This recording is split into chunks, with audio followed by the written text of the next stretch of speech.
City of Soundsville is the name of this podcast. And as always, I am your host, Shadow Streak, and joined by me is RJ App. And we are back with another exciting episode of the City of Soundsville podcast. RJ, how are you doing today? Okay. Wow, this is really great to record, the last episode before this one in the same night. Why? Okay, not only did you spoil it in the last episode, but now you're spoiling it in this one too. Like, come on. It does nothing for anybody. I just enjoy doing it. I feel like you gotta be like this? I feel like I just should do it. I don't know why. It feels counterculture. That's what I find edgy. That's what I find cool. You shouldn't. You're not edgy or cool. Not even one? Nope. That's not really fair to me. Well, you know what? The truth hurts. That does hurt. I will say that. It does hurt. Man, it hurts. Yep, that am true, Miss King. Miss King. What do you propose? What do you propose? A curfew. And that's where the professor smacks her in the face and says, absolutely not. No. You're selfish. Anyway. Tell me, RJ, do you have any news to talk about this week on this week's podcast? Well, no, because we just did it in the last one we recorded it, like... Oh my God. You don't need to acknowledge the previous episode as if it just happened. That's not what happened for most of our listeners who follow us clearly and are graciously anticipating our newest episode every 2 weeks. All one of them. One of them, yeah. No, I don't have anything. I mean, here's news. On the Powerpuff Girls Reddit, somebody asked, why did Buttercup hit an old man and him did a riddle? That counts as news to me. Why did she do that? Why did Buttercup? You're not supposed to do that. Yeah, man. Make way for the Chaotix.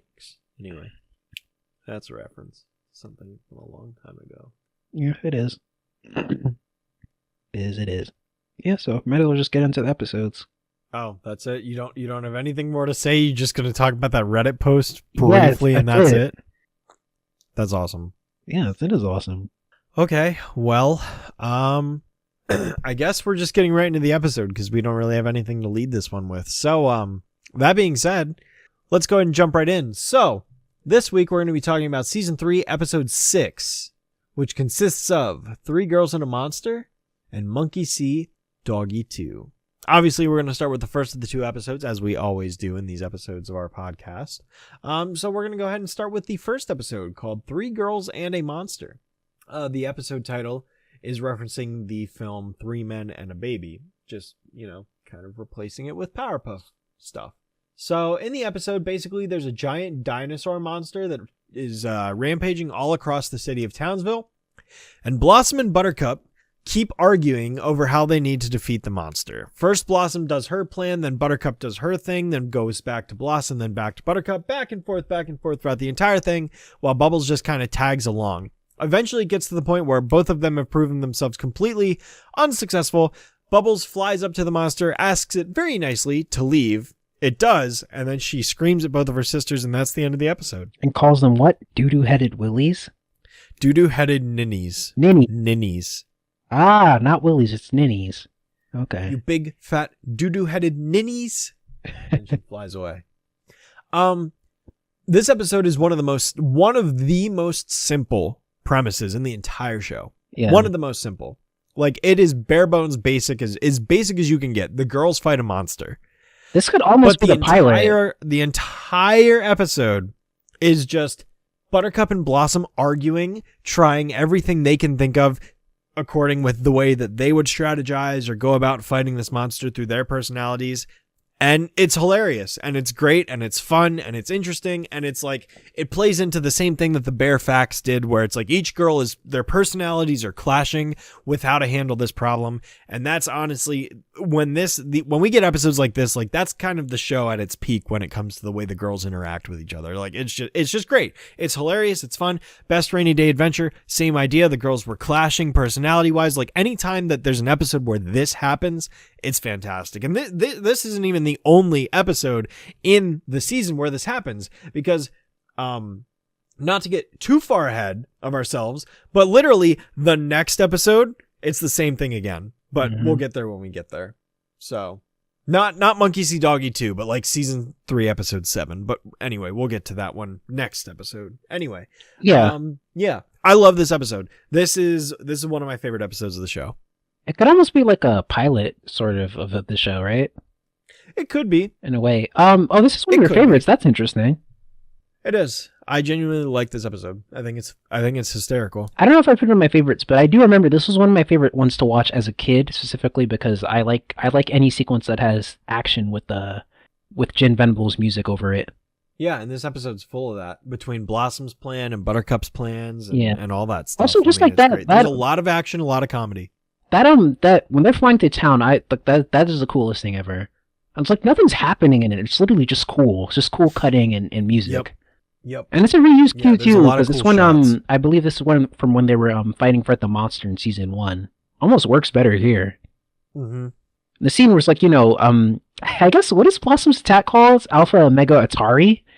Yes. Who knows what the heck that means, but yeah, it's just a very cool sequence. They're all being extra and just like going up the monster, like, the cutting is great. Well, RJ, I mean, she just wants to play her Atari 2600, so she loves her Atari so much she named an attack maneuver after it. Well, I suppose it's right. Even though she plays video games the least of any of the girls. That we know of. I guess. Maybe she's a secret gamer. You and I both know that if this had come out around the time of, like, Big Brain Academy or Brain Age or whatever, like, Blossom would be playing that daily. Oh, sure. She would have been a big Brain Age person, yes. Yeah.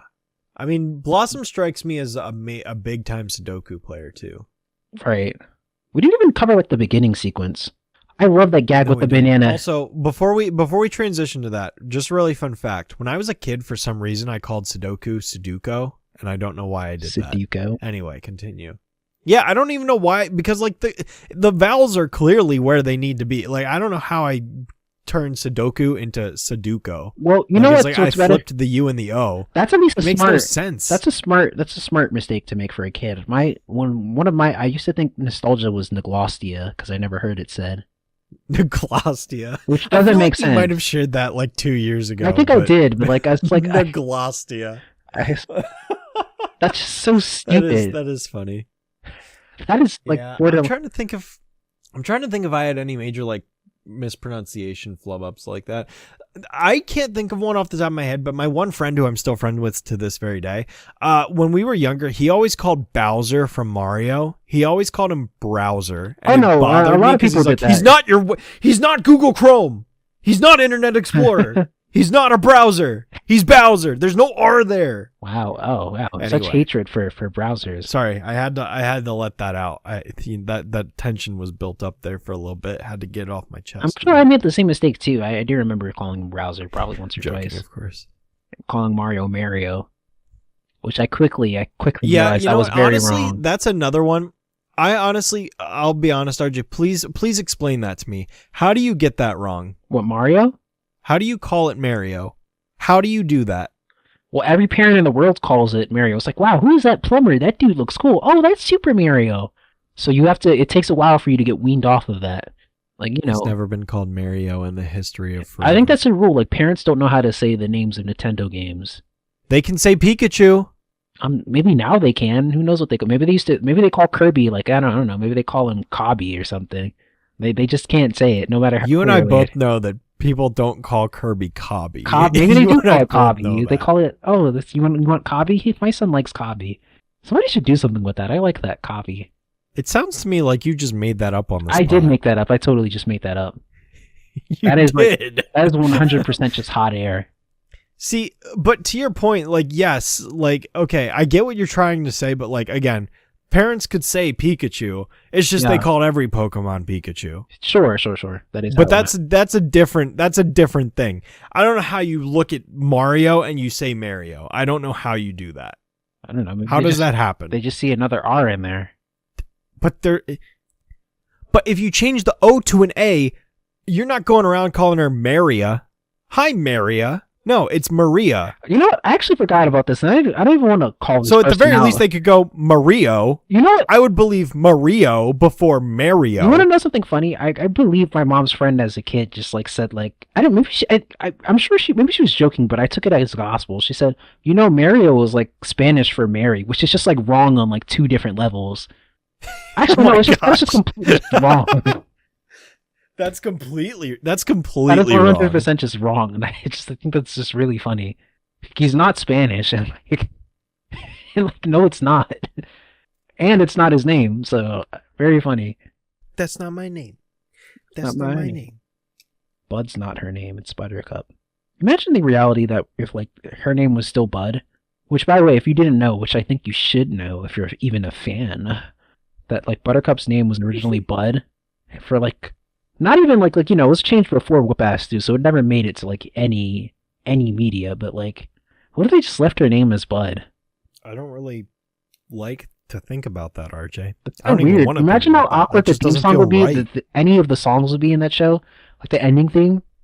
Yeah, it's like They just have to fill time. It's like Bud, um, she's the other one. it's like She's Blossom Commander and the leader, Bubbles the joy and the laughter, Bud, yeah, it's and just she's the toughest fighter. just a It's like pause. there's the huge just empty gap.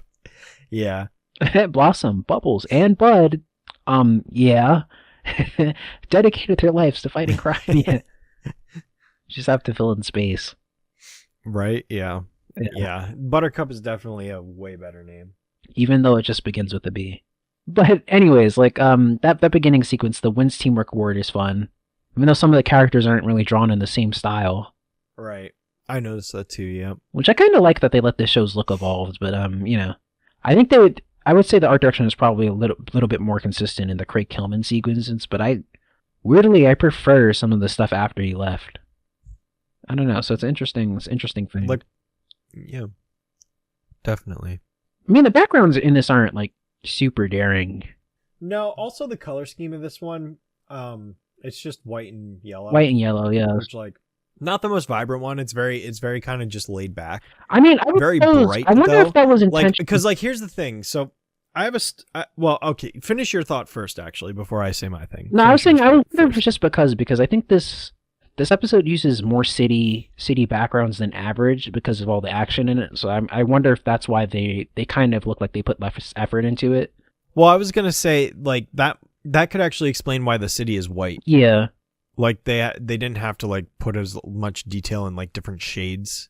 Yeah. The best like painting in this is like the ocean at the end. Oh yeah, when the monster's walking away. Yeah. Absolutely.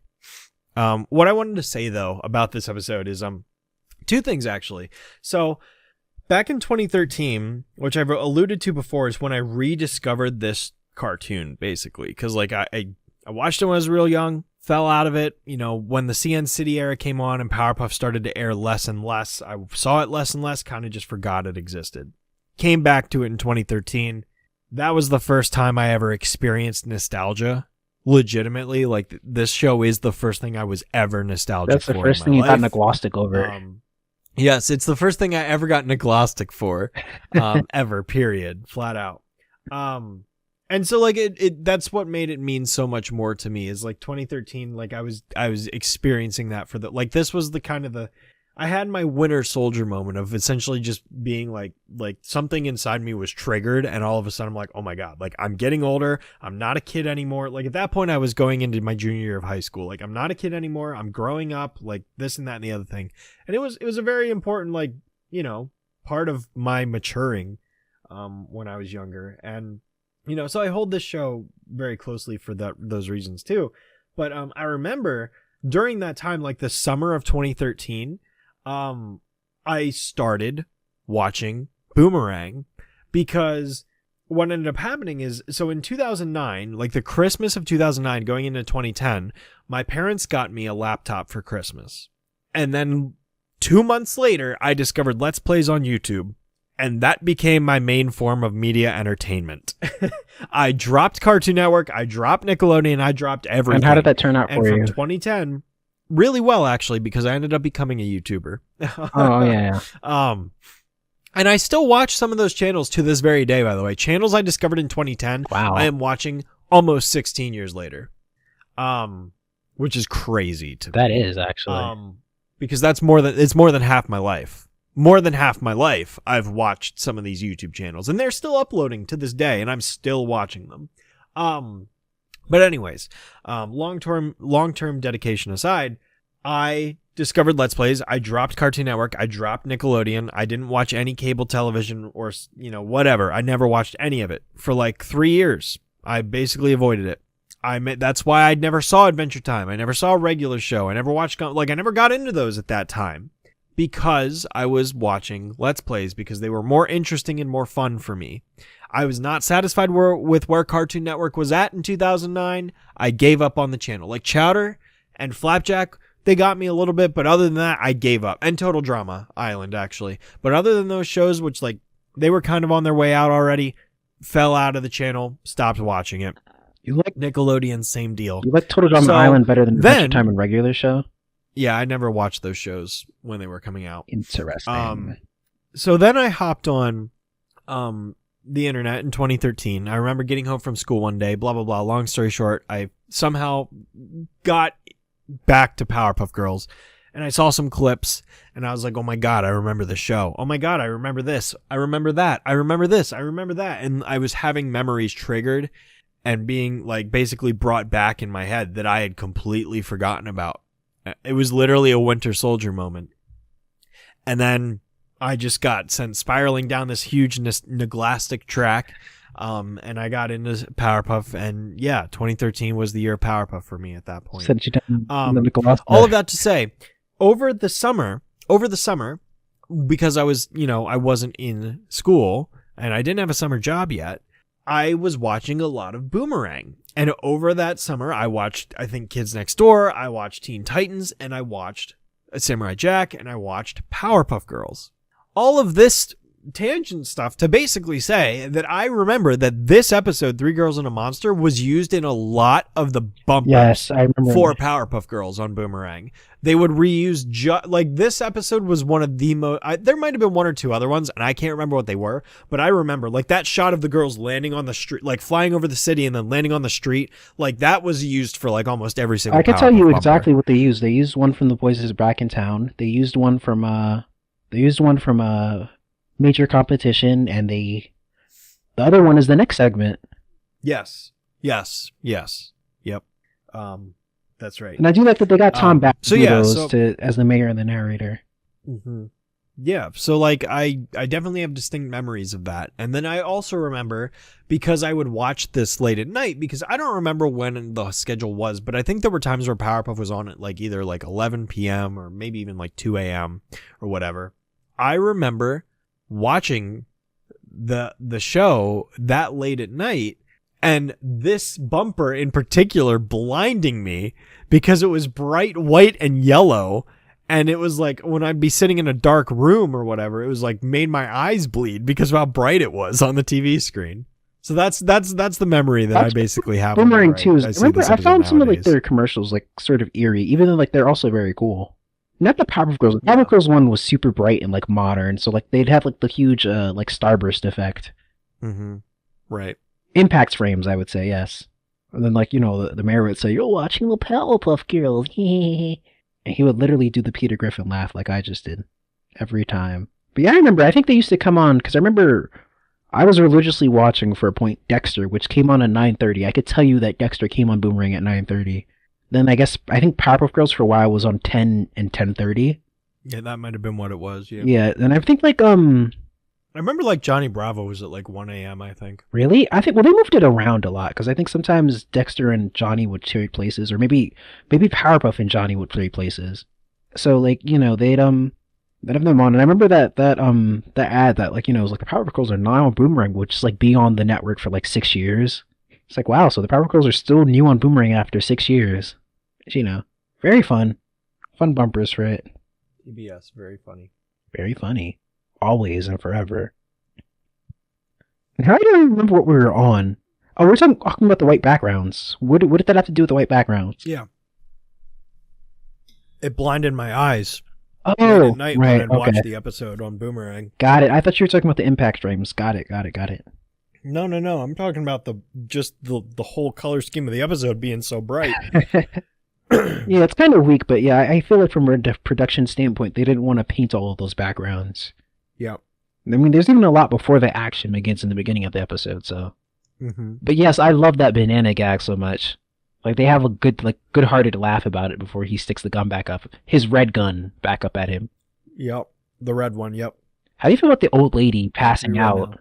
I think it's funny. It is funny. It's such a harsh scene, but like I guess continuity things, right? Like, they take her away in the ambulance, but like when the monster reaches Townsville, she's there again.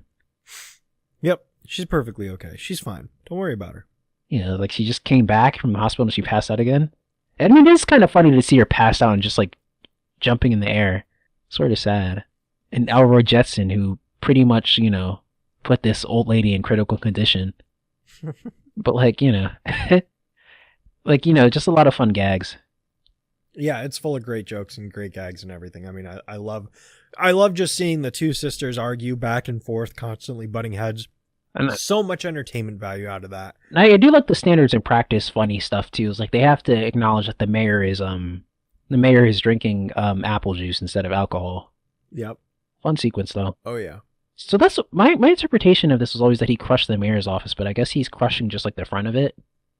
Yeah.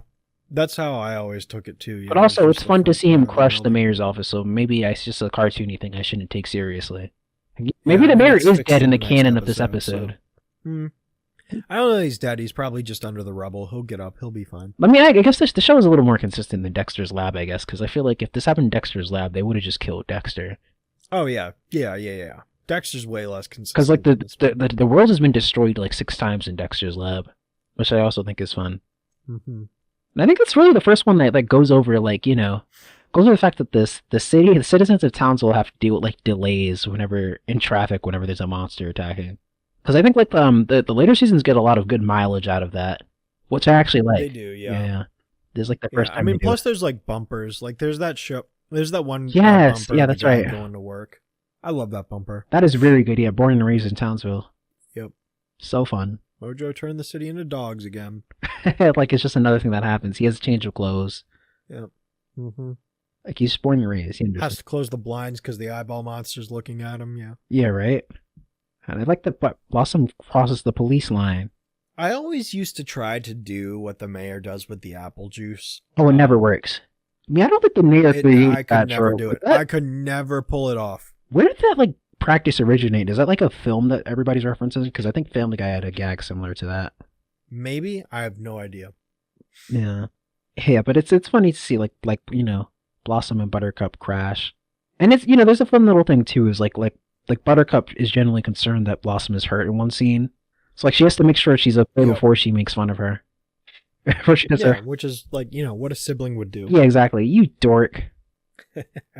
And yeah, I will say I definitely think this episode has a lot of great perspective shots. I've always loved the shots where the girls are flying up the monster and you have, the girls like flying towards the screen, and then you see the monsters like skin texture like flying beneath them as if it were the ground, but then in the background you have the shot of like the actual ground and the city and stuff. I've always, and like when where Blossom and Buttercup both get like smashed so far into the ground that they're like below the sewer pipes and whatever, and you get that perspective of like Bubbles looking down at them. There's so many great perspective shots that just stick out in my head from this episode that I love. Just the way it's boarded. It's just, it's such great cinematography, really. Yeah, it is, And this monster is a little more detailed than most of them. Yeah, I always found the design like almost out of place. It's almost out of place. Like the fact that it's at the same time, because it's got like finer lines. Like when it comes to the detail of like the I mean, it's very much based on a dinosaur, but it's like, it's got like a wrinkly, like scaly texture to it with the fine lines that are drawn on it that give it that like just level of like enhancement that makes it feel out of place. It's not very just simple or clean the way that I did not mean to make a Kingdom Hearts 2 reference. But to be honest, but it's, yeah. To be honest, I think that it's at the same time, it's very good contrast against the girls' designs though too. Yeah, it is. It is. I'm not arguing that.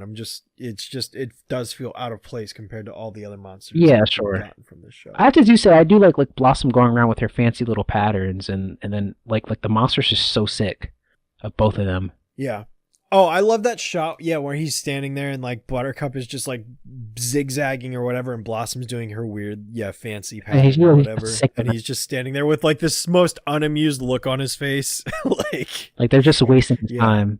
Yeah, it's pretty amusing. And also, just interesting effect when Bubbles goes up to him and like he just opens, he just roars at her. There's like a mist. Oh yeah, and it does the condensation or whatever. Gross, and I'm sure the smell That's is a really awful, cool but it's a cool effect. cool effect, yes. Yeah, and once again, kind of the evolution of Bubbles' voice. Started hearing it really in Bubble Vision. Yep. Like that doo-doo headed Ninnies is funny, but like it is a signal of like a shift. Yep. I do like Blossom and Bubbles are still not Blossom and Bubbles, I'm sorry. Blossom and Buttercup are still fighting to the very end. Yep. Even after Bubbles flies away. Yep. Nobody learned a thing. And Bubbles getting credit for but saving the I day honestly, is fun. I love the ending. I think the ending's phenomenal. I couldn't think of a better ending than that.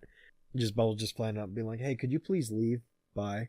And the monster's like, "Okay." I mean, I'm sure somebody would say like I And don't that's do it in that. every other episodes, but like it's funny. It's funny, yeah. It's like it works as a one-time gag. Obviously, if they did it in every episode, it just wouldn't work. Yeah, he just goes away. He's like, because like the Blossom Bubble Buttercup are trying everything, so it is funny that that's the one that works. Yep. Well, Bubbles just killed him with kindness. That's literally it. Yeah, he just went back home. Kill him with kindness. And it sells the gag too that we literally just watch him walk back into the ocean slowly. Yep. A lot of fun. So yeah, I don't know if this is one of my favorites because I don't know at this point, but it's a fun entry, I think. Yeah, I definitely love the episode. It's up there for me. I mean, what I like most about it, I like it from a storyboarding perspective. But yeah, that's it. Yeah, that's what I was saying. Like a lot of the camera angles, the shots that we get, and the way everything is presented is top tier. I definitely enjoy it a lot. For sure, yeah. Cool. All right, you ready to move on to the next one? Yeah, buddy. All right, Monkey See, Doggy Two. This is an episode I've had to defend before. I will defend it again. I think this episode's great. I don't think it's lazy in the slightest. Basically, this episode, the entire concept is Mojo tries to pull off the same evil scheme he's already done again. Except this time he changes his plan slightly. So basically, it's Monkey See, Doggy Do for the first half until the girls arrive at Mojo's lair. And then Mojo basically stops them mid-attack or whatever. And they're like, wait. I need to explain this. Like, because it's like the girls are like, haven't you done this before? And he's like, no, wait. I changed it. Here we go. And he walks them through like what went wrong last time. He goes through the tapes. He replays some stuff, whatever. And then it cycles back to him basically being like, so in order for you to not defeat me, I have invented this metal plate to go over my butt so that you can't bite me. And that's his plan. But he doesn't turn them into dogs. So, which makes the punchline so great. It's like he built his entire way to defeat them was he came up with a plan that would essentially prevent them from biting him as the dogs. But part of his plan or part of his oversight is like he doesn't turn them into dogs because he doesn't want them to bite him, but then he overcompensates with the steel plate anyways. And then the girls are just like, so we're going to kick your butt now. And he's like, wait, what? And then they just beat him up. I think this episode's great. I love it. I absolutely love this episode. I think it's hilarious. I think it's genius. If you're ever going to recycle animation, this is how you do it. I have nothing negative to say about the fact that the first 4 minutes are just the same as the original episode. Doesn't bother me. I don't have an issue with it. I don't think it's lazy. I think it's basically the perfect way you could recycle something. I think it's creative and I completely excuse it. There's nothing wrong with it. I think it's good. Yeah. How do you feel, RJ? Yeah, so like I was at a crossroads of how to go about like, my thoughts on this one. It's like, cause I do think this is a really funny one, but like I really think they should have been a little bit more clever about those 4 minutes, and I feel like I could have defended it 100% if they were just a little more clever about those 4 minutes, because I understand why it's there. It's supposed to, like, it almost seems like they're playing the old episode, but then, you see new scenes in it, but, like, I don't know, I feel like just one thing, like, maybe the narrator should have said something slightly new, like, wait a minute, like, didn't we do this before? Just a little bit of something, because it does just seem like recycled footage after a while. And it's not that much of the episode, to be honest. It might be even less than 4 minutes, really actually. not. But because that scene is there, it makes you feel like the whole episode is recycled footage, even if it's not. So I think that really, like, because, like, what happens after it, I love. I love, like, just, like, starting with, like, he can't be that stupid, can he? Yes. That cut is so funny. And it's like, like, so, like, this episode is just them doing, like, Mystery Science Theater with the old episode they did, which is essentially, yes. Hilarious like a villain doing, like, the same plan again is always funny, Just like, yeah, they really just should have been a little bit more clever with those first 4 minutes. And, I don't know if everybody would have liked it necessarily, but, like, I could defend it a little bit more against the criticism. Because I also feel I don't think 4 minutes is a big deal. I also feel like two's, like, we might like this one more because we're bigger fans of the characters. Like, I was a more casual fan of the show, I don't know how I'd feel about this one. Like, I don't know, we think Mojo's stupid behavior is funny, but I don't know. Because most people don't talk about this one, and when they do, it's usually negative. So yeah, I don't know. I just don't think 4 minutes is a big deal or worth losing sleep over. And also, I just don't think it's a big issue. Yeah, but, like, I think that is something that, like, dethrones it slightly. It stops it from it's just short of being great because of that. I do have to say is, like, also I don't really care for the original Monkey See Doggy Do, so it's like I don't care that they're taking this episode apart. Well, I think this episode's better. I know, I enjoy this episode better for sure. And it is interesting because, like, it's not exactly a seamless transition between the old animation and the new one, too. Because, like, because actually, I won't say, like, the animation in the original Monkey See Doggy Do is bad, because it's actually very good if you go back to it. It's more like just the show's art style just evolved. And also, this one that was a Don Shank board, and this is a Chris Riccardi board, like, 3 seasons afterwards. So. Yeah. So I do like the new finish. You're definitely right. It's definitely noticeable, and I definitely agree. I mean, but I also think, again, you have to think Monkey See Doggy Do, literally one of the first episodes ever produced of the show. Yeah, and also, but I also just wanted to say, I once again, I like Chris Riccardi's boards because the expressions on it are really fun. Especially when they let him, because that's another thing. I didn't really get to say this last episode, but, like, they also had Chris Riccardi on Child Fearing. Amazing writing-wise, just a fantastic episode. The backgrounds are great in it. But, like, they didn't really use Chris Riccardi's boards to the fullest in that one. Mm-hmm. So there were some great expressions, but, like, this and I guess Getting Twiggy with it used his, like, expressions to the fullest. Like, very great episode, just like some of the best drawings of Mojo in the entire series, if I'm being honest. Mm-hmm. Yeah, which is, like, probably why they reuse it in, like, the Boomerang promo and some of it. Like, just really great stuff of Mojo. Absolutely. But yeah, like Mojo's commentary is really funny. I doubt it was improvised, but if it was, that'd be very fun. Yeah. And no, I also love, like, the dogs, the biting, the dropping.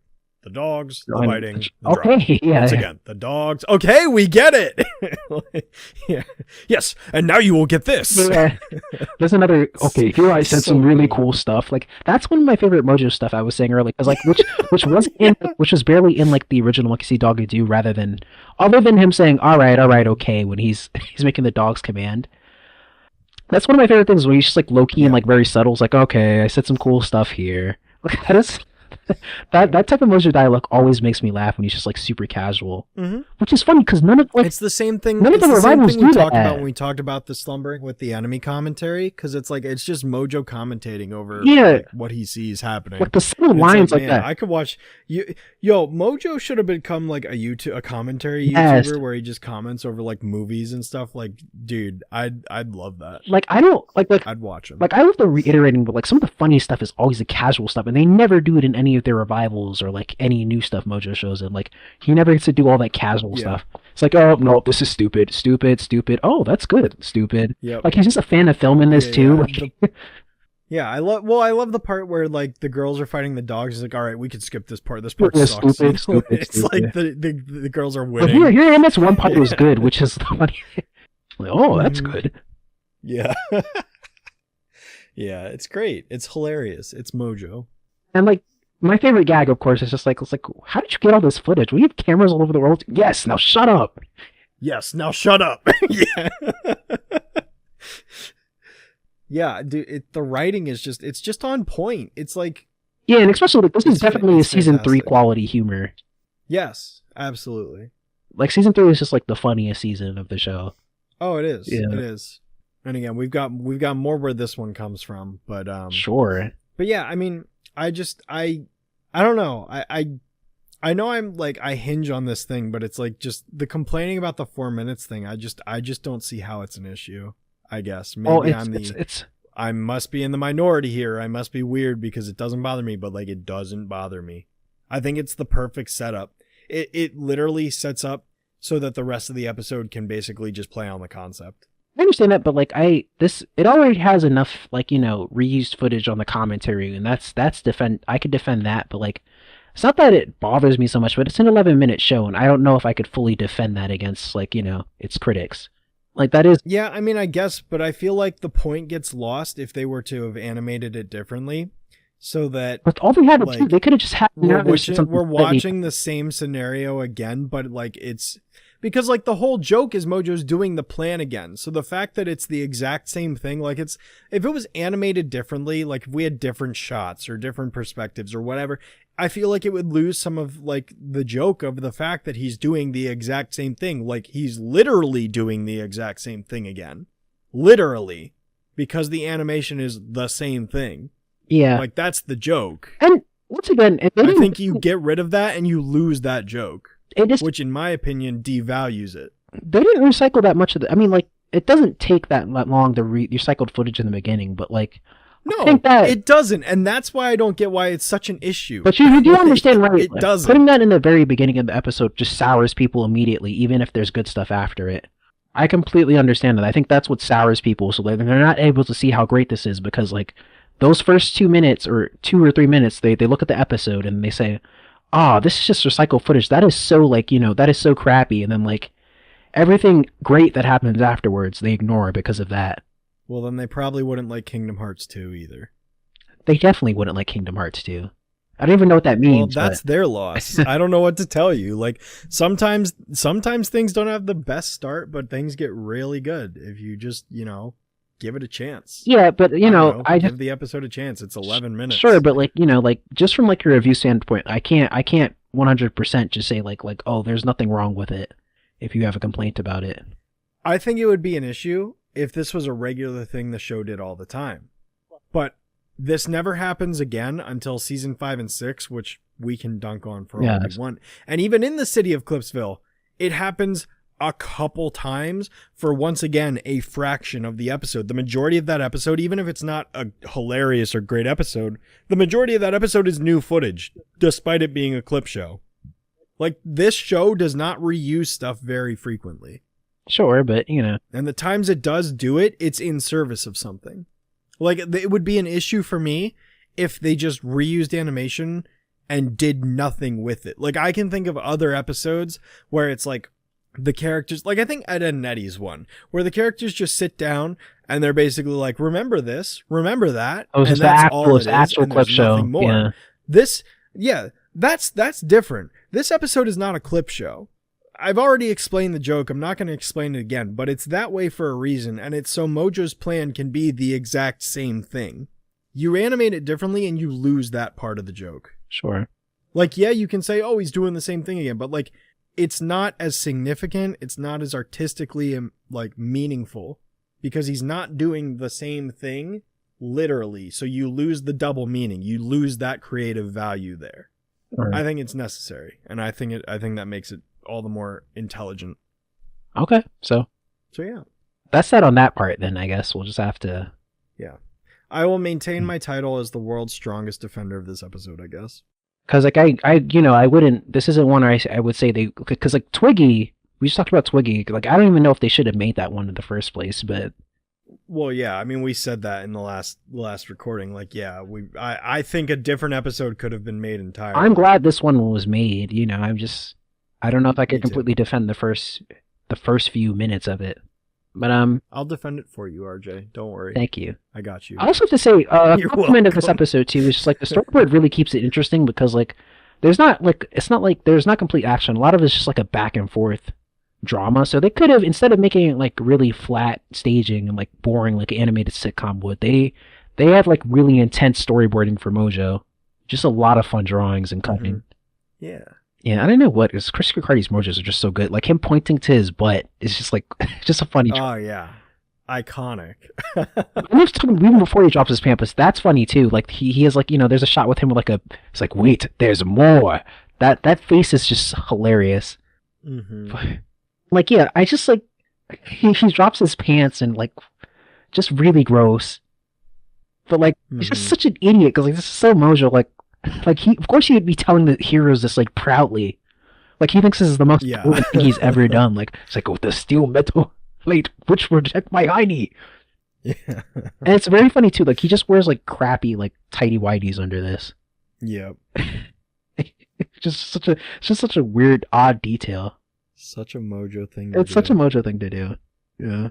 And the girls just have to sit and just watch this embarrassment. And like the punchline is hilarious, which I'm sure it would upset some people because of like the first few minutes, as I said. But like it is hilarious. Like we're gonna kick your butt. It's like what do you plan to do? We're gonna kick your butt. Oh, yeah. And very fun expressions of Mojo getting beat up. Indeed. Like I love it. The ending is they recycle.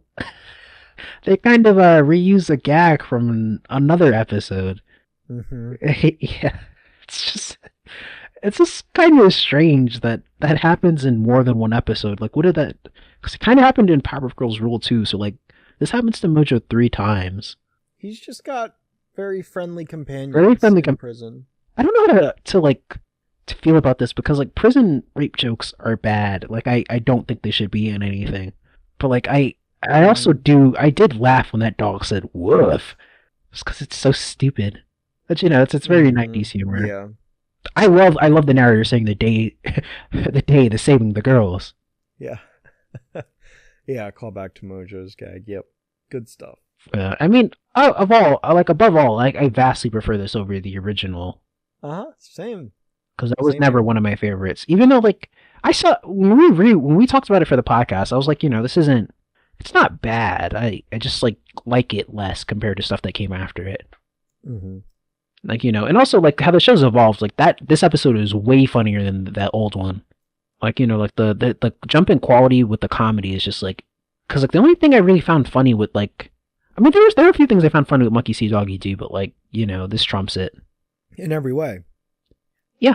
Yeah, if I'm ever going to go back and watch Monkey See, I'm going to watch Doggy Two every time. Okay, so it's just the better episode. So I'll say this to like people who don't dislike this episode, like try to rewatch it, ignore the first like 3 or so minutes, and then just consider that last part. Would you still say it's a bad episode?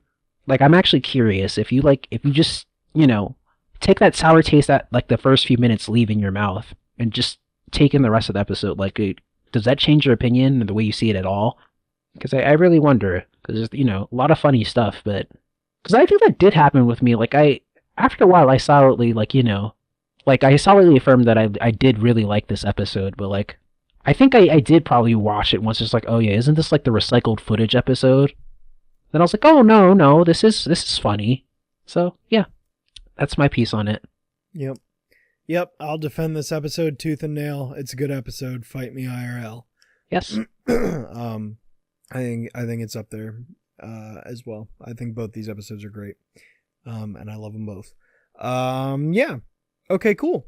All right. Well, we'll go ahead and we'll move into our Q&A section. As a reminder, if you're listening to this, feel free to post questions for our Q&A section in either the comments of Spotify if you're listening to us on Spotify, or on the YouTube channel if you're listening to us there.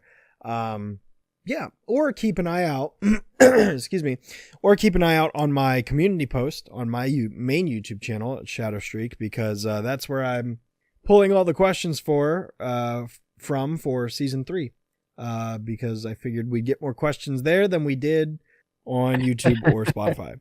Yeah. So we might just pull it from there. But anyway, that being said, this week we're going to go ahead and answer a question. And I don't know how well you're going to be able to answer this question, RJ. But this is from the Ghost with the Most 789. Uh-oh. And they ask, is there anything from the 2016 reboot that you would want to come back in the new upcoming reboot? I personally would like to see Silco return and have him done right. And then also, on this question, there was a response from someone by the name of, and I just really wanted an excuse to read their name off, Revenge of the Ballin 831 was going to ask that. 3 things from the 2016 reboot that they would be okay with reappearing in a future better series, whether it's a character, a personality trait, or a power, etc. Do you want, or do you have an answer for this question, RJ, or is it all me? It's mostly going to be you because I have surface level answers. I Only figured. the real characters I liked from that were like, here you go. I liked the Uptown kid. That's the main. That's The Uptown Kid? I like the Uptown kid. I don't even know how much he shows up. Who's the Uptown Kid? They have that short Air Buttercup, which is like the funniest thing I found in that reboot, which is like Buttercup is just like, no, don't go uptown. It's like Uptown is for sissies. There's like an Uptown kid. He says, hey, which I think is probably the funniest gag in the Powerpuff Girls reboot. I did. Okay, well, there's your I want your the Uptown answer, kid to I record guess. it, and I want Professor. It's not a character, but I want the Bring the Antidote song to come back because I did like that a lot too. No, I like the Bring the Antidote song. Shut your mouth. I like that. It is not. No. I can't believe you didn't like that. Absolutely not. That is one of the things I liked from the reboot. They Drink the Antidote song. No, that song is cringe. Cringe AF. And then from a cup. Shut your mouth, RJ. Do not ever The sing that villains- again in my presence. The villains, I mean, I don't know. I know some people liked some of the villains. What was it, like Bianca and like Silco, and there was the pack rat things. Like, I know some people thought they were cool, but No. you know, I didn't really think they were that interesting. The only villain that had any ounce of potential was Silco, and they squandered it. The first episode Silco shows up in, they set him up to actually be like a somewhat, like an actual potentially interesting character. And then every other episode he shows up in, he's like a dork and he's lame and he sucks. His backstory is stupid. All of his plans after the first one are stupid. And he's just a complete waste.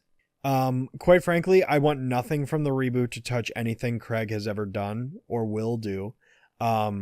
The only thing I can say that I would like to see from the 2016 reboot to come back in the new one is the aspect ratio. I prefer 16:9 to 4:3. Sure.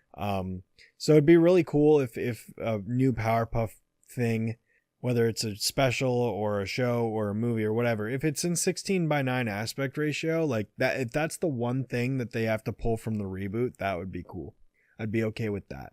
Other than that, nothing at all. There's not a concept, there's not a character, there's not a power, there's nothing. I want nothing from the 2016 reboot to infest anything with Powerpuff Girls in the future. It's an absolute disgrace. Yeah. So I really want to be like I want to say I found some of the villains interesting. It's like I kind of didn't. I don't know. Some of them have elements of the old villains that I like better in it. There's a better villain from the original show for every single villain that shows up in the Yeah. 2016 reboot. You know, unfortunately. With the exception of maybe Silco, but he was wasted potential. No, I don't like Silco. Sorry. I mean, granted, I've only seen like very. I'm not saying he's good. I'm just saying I can't think of an equivalent from the original series Right. that kind of fits Silco's bill. Right. Yeah, but I do like the Uptown Kid. I'll say that. Oh my god. Love me some Uptown. You and your Uptown Kid. There's not even a wiki page for the Uptown Kid. Good. He doesn't deserve one. Hey, come on, man. Not too much of the Uptown Kid. And yeah, that was the Buttercup short, so like it would be interesting if I rewatched the episode, because I do remember like Buttercup was the character I liked the most from that, which you don't agree with, but out of all the girls I thought Buttercup was the one they did the best job with. Controversial take, I suppose. But I'm just so cool and edgy, so that's how how that goes. That's very cool and very edgy. Very cool and very edgy. So yeah. Yep. Cool. All right. Well, I think that'll do it for this week's episode. So, we'll go ahead and we'll wrap things up.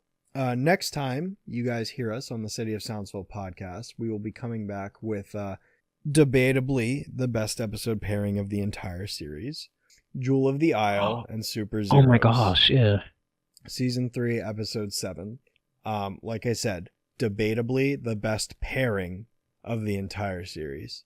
But yeah, we'll be talking about that next time. So, you guys just stay tuned for that. As always, be sure to check me out on YouTube at Shadow Streak. I also have a Blue Sky account. You could follow me on Tumblr, although I check it like once a year. I also have a backlogged account where I record video games I'm playing. I've never actually teased that before, but I have a backlogged, so follow me on there if you want. And yeah, subscribe to us, City of Soundsville on YouTube. Follow us on Spotify. RJ, do you have anything that people can follow you at anymore, or is that kind of gone?